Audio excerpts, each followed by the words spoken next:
Herkese merhaba arkadaşlar, kanalımıza hoş geldiniz. Afra Saraçoğlu ve Okan Buruk'tan aşk iddialarına ilk yanıt.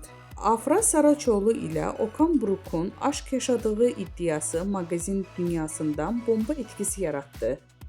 Akşam yemeği ve sosyal medya takibinin söylentilerinden kulaktan kulağa yayılırken Afra Saraçoğlu iddialara res çekti. "Böyle bir şeyden haberim bile yok. Siz uyduruyorsunuz" diyerek söylentilerin fitilini daha başlamadan söndürdü. Bizden bu kadar arkadaşlar. Videoların devamını gelmeyini istiyorsanız da kanalımıza abone olmayı unutmayalım. Hoşça kalın.